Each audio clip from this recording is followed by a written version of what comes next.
Nadreen, आप YouTube channel देख रहे हैं। मैं इमरान खान हूँ। एक तो कादी फायद ईसा साहब ने एक लेटर लिखा, वहाँ से हम बात शुरू करते हैं। कादी फायद ईसा साहब ने जो लेटर लिखा है वो 5 चीफ जस्टिस जो है हाई कोर्ट के, उनको लिखा। इस्लामाबाद में, सिंध में, बलूचिस्तान में, खैबर पख्तूनख्वा में और लाहौर हाई कोर्ट में। और उनसे उन्होंने कहा कि जी वो नाम बताएं जजेस के जिनको हाई कोर्ट्स के अंदर अपॉइंट किया जा सकता है। उन्होंने बताया जी कि मैं जब जज बना हूँ उसके बाद की उन्होंने सूरत हाल बताई कि किस किस तरीके से सुप्रीम कोर्ट ऑफ पाकिस्तान में जजेस तैनात किए गए, फिर किस तरह से फेडरल शरीयत कोर्ट है उसके बारे में बताया, फिर बाकी सारी चीज़ें। और उन्होंने कहा जी कि अब जो है वो जजेस की तादाद क्योंकि कम है हाई कोर्ट्स में तो बताई जाए। साथ ही 13 सितंबर को supreme judicial commission of Pakistan का इजलास बुलाया गया है, जिसमें जजेस की तैनाती के हवाले से मुबैना तौर पे फैसला किया जाएगा। मैंने पिछले वीलॉग में इसके हवाले से आपको एक डिटेल खबर दी थी। हसनात मलिक साहब के हवाले से मैंने कुछ इन्फॉर्मेशन भी आपके साथ शेयर की थी, जिसमें वो ये बता रहे थे कि जजेस की तैनाती का जो तरीकाकार है, उसका जो आइन का आर्टिकल है, उसके ऊपर भी डिस्कशन होगी। अब क्योंकि हुकूमत भी इसके साथ छेड़छाड़ करना चाहती है। और जजेस की तादाद के बारे में मैं एक चीज़ आपको और बताऊं, जजेस की तादाद को बढ़ाने के लिए हाई कोर्ट्स के अंदर या सुप्रीम कोर्ट के अंदर जितने जजेस काम कर रहे हैं, अगर तो वैकेंसीज पूरी भी हैं, फर्ज करें एक कोर्ट के अंदर 10 जजेस की मैक्सिमम गुंजाइश है और 10 तक की वहां पे वैकेंसी होती है, लेकिन अगर उसको आप 15 करना चाहते हैं तो उसमें आइन में तरमीम नहीं करनी पड़ेगी, 2/3 अक्सरियत नहीं चाहिए होगी। वो सादा कानून साजी के साथ, यानी कौमी असम्बली के अंदर अगर आपके पास सादा अक्सरियत है, सेनेट में आपके पास सादा अक्सरियत है, तो आप जजेस की तादाद में इजाफा कर सकते हैं। अब क्योंकि कादी फायद ईसा साहब या उनकी सोच के हामिल जजेस वहां अकलियत में है सुप्रीम कोर्ट ऑफ पाकिस्तान में, लिहाजा ये तादाद बढ़ा के, और ये मैं अपने से नहीं कह रहा क्योंकि मेरे पास इसका बड़ा कम नॉलेज होता है, ये जो कोर्ट रिपोर्टर्स हैं वो रोजाना बताते हैं, जो वहां सीनियर जर्नलिस्ट है इस पे एनालिसिस करते हैं वो रोज बताते हैं, जो वकला है वो बताते हैं कि एक्चुअली ये इसलिए हो रहा है कि कादी फायद ईसा साहब की अकलियत को वापस अक्सरियत में बदलने की कोशिश की जाए। अब देखें, ये तो एक प्रोसेस है जिसमें कादी फायद ईसा साहब ने डाल दिया कि हाई कोर्ट के जो चीफ जस्टिस हैं वो पोटेंशियल कैंडिडेट्स जो है, जो बेहतर कैंडिडेट हैं जिनको जज बनाया जा सकता है, उनके जरा नाम रिकमेंड कर दें ताकि उनमें से जज बनाए जा सके हाई कोर्ट के अंदर। लेकिन एक मामला है इसमें जो जरूर उठाया जाना चाहिए। आपको याद होगा कादी फायद ईसा साहब से पहले चीफ जस्टिस से जस्टिस उमर अता बंदयाल साहब। मैं उन दिनों में किसी खबर से भी वाकफ नहीं था, तो मुझे इन सारी चीजों का नहीं पता था। ये मैंने अभी किसी का ट्वीट पढ़ा तो मुझे जहन में आया कि इसके ऊपर रिसर्च की जाए। तो जब मैंने रिसर्च की तो मेरे सामने बहुत सारे अखबारात खुल गए। इसमें जो है वो डॉन है, इसके अंदर जो है वो एक पेपर मेरे पास यहाँ पे बिजनेस रिकॉर्डर है, ट्रिब्यून है, ये तमाम जो पेपर्स हैं इन्होंने इसको रिपोर्ट किया था। जब जस्टिस उमर अता बंदयाल साहब ने अपनी रिटायरमेंट से 2 माह पहले ये इजलास बुलाया था जुडिशल कमीशन ऑफ पाकिस्तान का, और उन्होंने जजों की तैनाती करने की कोशिश की थी उस वक्त, तो उस पर काजी फायद ईसा साहब ने बड़े सख्त किस्म के एतराजात किए थे। और उस वक्त पूरे पाकिस्तान में रोला पड़ गया था। कादी फायद ईसा साहब ने एक लेटर भी लिख दिया था। पाकिस्तान में बुनियादी तौर पे जो बड़ा रोला पड़ गया था वो ये कि भाई 2 महीने बाद ये चीफ जस्टिस जाने वाले हैं, तो ये क्यों जजों की तैनाती कर रहे हैं। इनका अब नहीं बनता कि ये जजों की तैनाती करें, तो जो जजेस की तैनाती है वो आने वाले चीफ जस्टिस यानी कादी फायद ईसा साहब करेंगे। ये रोला डल गया था। अब कादी फायद ईसा साहब के जाने में भी तो 2 माह रह गए, बल्कि 2 माह से भी कम वक्त रह गया है। 25 अक्टूबर को कादी साहब ने चले जाना है, और अभी जो है वो आज जब मैं और आप बात कर रहे हैं तो 29 अगस्त है, तो कादी फायद ईसा साहब की मुद्दत मुलाजमत खत्म होने वाली है। तो 2 माह पहले अगर एतराज किया जा रहा था जस्टिस उमर अता बंदयाल साहब के ऊपर, तो 13 तारीख को सितंबर की जब काजी फायद ईसा साहब ये कर रहे होंगे तो उनका टाइम तो बहुत थोड़ा 1.5 माह का रह जाएगा। तो क्या कादी फायद ईसा साहब को वो करना चाहिए जिसकी उन्होंने खुद मुखालफत की थी। अभी एक और चीज भी कादी साहब ने उठाई थी, उन्होंने कहा जी छुट्टियां चल रही हैं और छुट्टियों के अंदर आपने इजलास बुला लिया। लेकिन आपको याद होगा आज से कुछ अर्सा पहले, कुछ दिन पहले, कादी फायद ईसा साहब ने छुट्टियों के दरमियान ही इजलास बुलवाया और बुलवाकर 2 एडहॉक जजेस लगवाए। याद आ गया आपको? यानी 4 वो लगाना चाहते थे लेकिन 2 उन्होंने लगवाए और छुट्टियों के बीच में लगवाए। जिस चीज पे कादी फायद ईसा साहब ने तनकीद की जस्टिस उमर अता बंदयाल साहब पे, तकरीबन वो सारी चीजें कादी फायद ईसा साहब ने उससे ज्यादा बुरे तरीके से की हैं।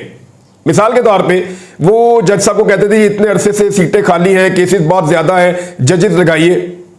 लेकिन उससे ज्यादा अरसे तक खुद भी उन्होंने सीटें खाली रखी और जजेस को नहीं लगाया, क्योंकि वो इंतजार कर रहे थे कि जो सीनियर मोस्ट जजेस हैं उनमें से एक दो जज ऐसे थे, एक लाहौर हाई कोर्ट के चीफ जस्टिस थे और एक चीफ जस्टिस थे पेशावर हाई कोर्ट के, वो ये चाह रहे थे कि वो दोनों पहले रिटायर हो जाएं। वो रिटायर हो जाएं तो फिर उसके बाद जो है, क्योंकि वो कादी साहब की सोच से उनकी कोई मुताबिकत नहीं थी, तो वो रिटायर हो जाएं तो उसके बाद जो है वो नीचे से कोई जजेस लिए जाएं। तो अब वो जजेस लिए गए हैं। बहरहाल ये एक चीज है, मैंने आपको रिपोर्ट कर दी है और 23 जजेस लगाने की जो वजह है वो भी मैंने आपको रिपोर्ट कर दी। नवाज शरीफ साहब का बैरून मुल्क जाना, देखिए मियां साहब के लिए बड़ी अजीब मुश्किल है। लोग उन्हें पाकिस्तान में इग्नोर कर रहे हैं। मियां साहब मरी रोड पे निकलते हैं, लोग मुंह ही नहीं लगाते, लोग खड़े होकर देख रहे हैं मियां साहब जा रहे हैं, वरना यही मियां साहब थे। मियां साहब गुजर नहीं सकते थे कहीं से, लोग इन्हें मसीहा समझते थे। लेकिन उस दौर में लोगों को लीडर का शायद मतलब ही नहीं पता था, लोगों ने मियां साहब को लीडर समझ लिया था। तो ये हमने सूरत देखी हुई है, मियां साहब की बड़ी मकबूलियत हमने पाकिस्तान में देखी हुई है। लेकिन अभी लोग मियां साहब को इग्नोर करते हैं, बिल्कुल वैसे ही जैसे बरतानिया में करते हैं। तो फिर पाकिस्तान में रहने का फायदा क्या, बरतानिया ही चले जाते हैं। दूसरा, ये जो इतने इनकलाब ला रहे थे सेहत के अंदर पंजाब में, तो मियां साहब का इलाज तो पंजाब में नहीं हो पाएगा। मियां साहब को तो दोबारा यूरोप जाना पड़ेगा, बरतानिया जाना पड़ेगा। तो बरतानिया में इलाज करवा रहे, लेकिन मेरी दुआ है कि अल्लाह ताला मियां साहब को सेहत अता फरमाए। किसी की बीमारी का मजाक कभी नहीं उड़ाना चाहिए, कभी किसी की बीमारी का मजाक नहीं उड़ाना चाहिए। लेकिन मामला यह है कि मियां साहब जब पिछली मरतबा गए तो मियां साहब ने 4 साल तक कौन सा इलाज करवाया, कोई डिटेल ऐसी नहीं है। मियां साहब एक डील के तहत गए थे और डील के तहत वापस आ गए, और अब फिर मियां साहब एक डील की तलाश में बाहर जा रहे हैं, क्योंकि बाहर जाने के लिए भी मियां साहब को कुछ तकोदो करनी पड़ेगी मेरी इत्तला के मुताबिक। अभी तक तो उनको वैसी इजाजत नहीं है जैसी वो चाह रहे हैं। एक और चीज जो है कि इमरान खान साहब ने वैसे भी पाकिस्तान से बाहर जाना लीडर्स के लिए बड़ा मुश्किल कर दिया। माजी में ना ये बड़ा आसान हुआ करता था कि जो लीडर उठा वो पाकिस्तान से बाहर चला गया, स्टेटस सिंबल हुआ करता था कि जनाब फलां सियासतदान है, उनका इलाज चल रहा है अमेरिका में, उनका इलाज चल रहा है यूरोप में, उनका इलाज चल रहा है इटली में, महंगी महंगी बीमारियां, तो महंगे महंगे इलाज, कि जनाब इनके इतनी ये कौम की टेंशन लेते हैं, इतना ज्यादा ये कौम के लिए काम करते हैं कि बेचारे बीमार हो जाते हैं तो पाकिस्तानी डॉक्टरों के पास इनका इलाज भी नहीं होता। ये बेचारे बाहर जाके इलाज करवाते हैं, वापस आके फिर कौम की खिदमत करते हैं। वो पहले ये बड़ी ऑनर की बात समझी जाती थी कि लीडर्स पाकिस्तान से बाहर चले गए हैं। लेकिन इमरान खान साहब ने जो कर छोड़ा है, यानी वो एक आदमी उठा, अजीब दरवेश आदमी है, उसने उठ के नारा लगाया ऊंची आवाज में कि मेरा जीना मरना पाकिस्तान में है, मैं इस मुल्क को छोड़कर नहीं जा रहा, मेरी कोई प्रॉपर्टी भी पाकिस्तान से बाहर नहीं है। तो जब इमरान खान ने यह कहा तो लोगों को समझ आई भी लीडर ऐसा भी होता है। वो लिफ्ट से गिरा, उसकी गर्दन के ऊपर बहुत जबरदस्त चोट लगी, शदीद जख्मी हो गया। बहुत लोगों ने कहा बाहर जाके इलाज करवाए, नहीं गया। उसको गोलियां लगी, लोगों ने कहा बाहर जाके इलाज करवाए, नहीं गया। वो पाकिस्तान से बाहर जाने के लिए तैयार ही नहीं था, वो पाकिस्तान के अंदर ही रहना चाहता है और पाकिस्तान के अंदर सियासत करना चाहता है। तो मियां साहब जैसे जो सियासतदान है उनके लिए बड़ा मुश्किल हो जाता है, क्योंकि वो पब्लिक में एक हीरो की तरह रहना चाहते हैं। लेकिन जब असल हीरो आया और उसने असल पैटर्न सेट किया तो उसके ऊपर चलना बहुत मुश्किल है। मिसाल के तौर पे आइंदा जेल में जाना किसी भी सियासतदान के लिए अजाब बन जाएगा, क्योंकि देखिए सियासतदानों को आदत है कि 10 से 15 दिन 20 दिन में वो बीमार हो जाते हैं जेल में, और वो बीमार होने के बाद फिर जेल के अस्पताल में या दीगर किसी और अस्पताल के अंदर अपना बाकी टाइम गुजारते हैं।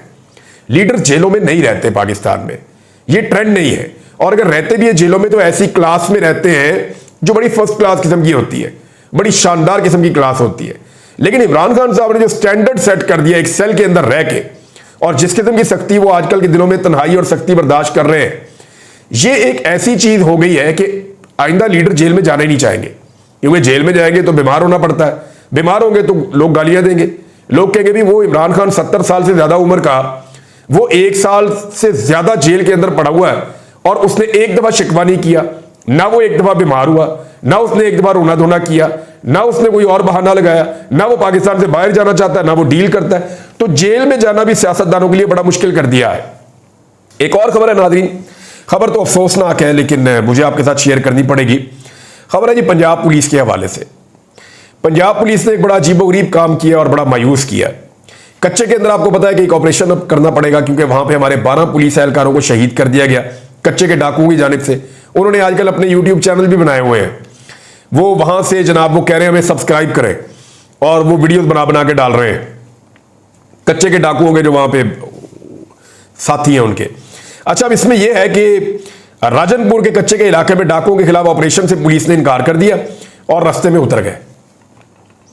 ये पुलिस वालों को लेकर गाड़ियां जा रही थी जनूबी पंजाब में कि जनाब कच्चे में जाके ऑपरेशन करना है। 25 पुलिस वाले तकरीबन उतर गए। उन्होंने कहा जी हम नहीं जाते, हम अपने नुकसान के जिम्मेदार खुद होंगे, नौकरी जाती है तो जाए, हम जान से मरना नहीं चाहते, हमें अब वहां ना ले जाए मौत के मुंह के अंदर। और वो तैयारी नहीं है, वो सारी चीजें नहीं, अब किधर में लेकर जा रहे। बहरहाल पुलिस वाले उतर गए और उन्होंने कहा जी ऑपरेशन में हिस्सा नहीं लेंगे। तो फिर पुलिस वाले दूसरे भेजे गए पीछे से, ताजा को उनको मनाया गया, मना के भेजा गया। अब पुलिस का मोराल इतना डाउन क्यों है? देखें, जब आप पुलिस से ये काम लेंगे ना कि औरतों को घसीटो, जब आप पुलिस से ये काम लेंगे कि चादर और चार दीवारी का तकद्दुस पामाल करो, जब आप पुलिस से ये काम लेंगे कि सियासी दफ्तरों को बंद करो, सियासी बंदों को मारो, जब आप पुलिस से ये काम लेंगे कि ज्यादती करो लोगों के साथ और एक पॉलिटिकल पार्टी जो है उसको दफन कर दो, दबा दो, लोगों की इमलाक को नुकसान पहुंचाओ, वो घरों में छापे मारते हैं, सामान उठा के ले जाते हैं, सामान को तोड़ फोड़ देते हैं। तो जिस किस्म का पुलिस से काम लिया गया ना, उनको वैसे ही काम की आदत पड़ गई पिछले 2 साल में। क्राइम फाइटिंग जो है वो पुलिस शायद करना नहीं चाहती या करने के काबिल नहीं है, या पुलिस का मोराल डाउन हो गया है। देखिए, मरियम नवाज ने पुलिस की यूनिफॉर्म पहनी ये सोच के कि शायद पुलिस का मोराल ऊपर आएगा, लेकिन जो पंजाब पुलिस ने कभी नहीं किया, यानी मुकाबले से तो पंजाब पुलिस कभी नहीं भागी थी। ये हमेशा मुकाबला करते हैं, खड़े हो जाते हैं। मुझे अच्छी तरह याद है दहशतगर्दी के खिलाफ जब जंग चल रही थी तो पुलिस सबसे ज्यादा फ्रंट पे, सबसे आगे हमेशा खड़ी रही है। वो जो नाका लगाया हुआ खड़ा हुआ होता था ना सिपाही, मैंने कई मरतबा जाके उनके इंटरव्यूज किए, क्योंकि वो आदमी इस खतरे में खड़ा हुआ होता था कि जिस गाड़ी को मैं चेक कर रहा हूं ये गाड़ी के अंदर धमाका हो सकता है, लेकिन फिर भी कोई बंदा नाका छोड़ के नहीं भागा। आज तक मैंने पुलिस में नहीं सुना कि कोई नाका छोड़ के भागा हो या किसी ने अपनी पोजीशन छोड़ी हो।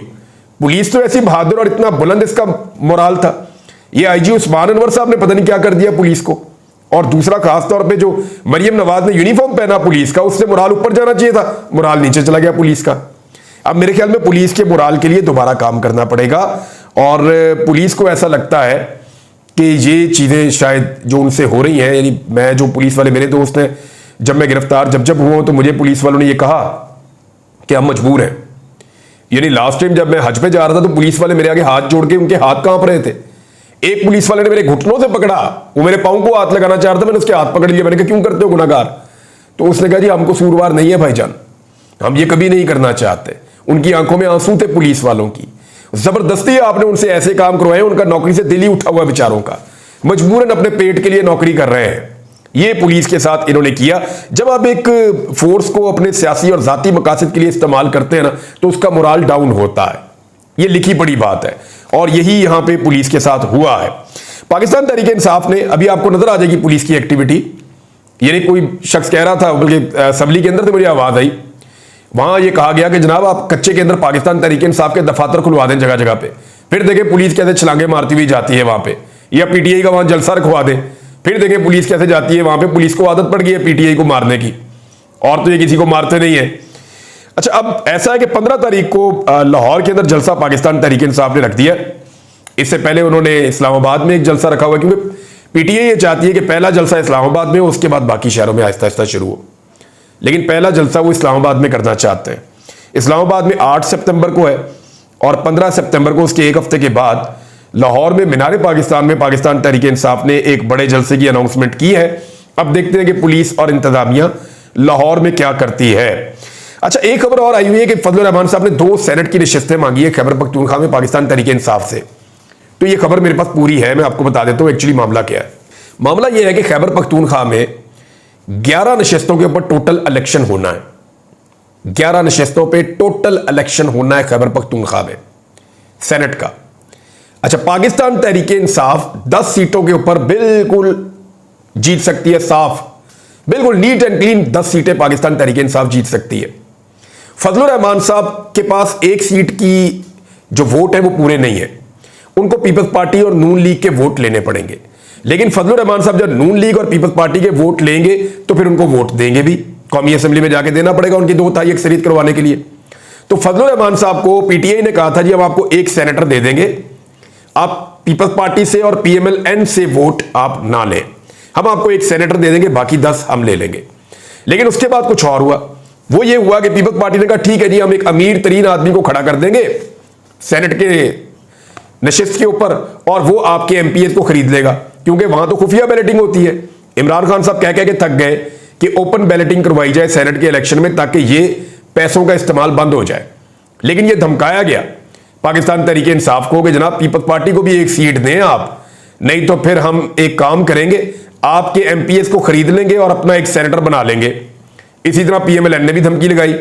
अब एक ही 4 सीटें, एक ही 5 सीटें, और वो दोनों एक एक सेनेटर मांग रहे हैं। तो मेरी इंफॉर्मेशन के मुताबिक जो पहले फॉर्मूला तय हुआ था जिसमें अनअपोज्ड इलेक्शन होना था, बिला मुकाबला इलेक्शन, उसमें 8 सीटें पीटीआई, 1 सीट नून लीग, 1 सीट पीपल्स पार्टी और 1 सीट फजल रहमान। और वो भी इसलिए कि पाकिस्तान तहरीक इंसाफ को अपने एमपीएस पे एतबार नहीं है। पाकिस्तान तहरीक इंसाफ को ऐसा लगता है कि उनके एमपीएस बिक जाएंगे और खुफिया बैलेटिंग के अंदर वो खामोशी से वोट डाल देंगे, पीपल्स पार्टी को या बेच देंगे या पीएमएलएन को बेच देंगे या फजल रहमान को बेच देंगे। तो हमारी जो 8 मिलनी है, जो 10 मिलनी है, वो 8 भी नहीं होनी, 7 हो जानी है। तो इस डर से वो 8 के ऊपर खुश हो गए थे। लेकिन अगर फजल रहमान के साथ वो अपनी पूरी अलैग सलैग कर ले और अपने एमपीएस को अपने कंट्रोल में रखें तो वो 9 भी हो सकते हैं 8 से। लेकिन उसूलन पाकिस्तान तहरीक इंसाफ को 10 सेनेटर मिलने चाहिए। ये सिचुएशन मैंने आपके सामने रखी है, मुझे नहीं पता इसके ऊपर अभी फैसला क्या होना है। नाज़रीन, एक अजीबोगरीब खबर मैं आपको बताता हूं।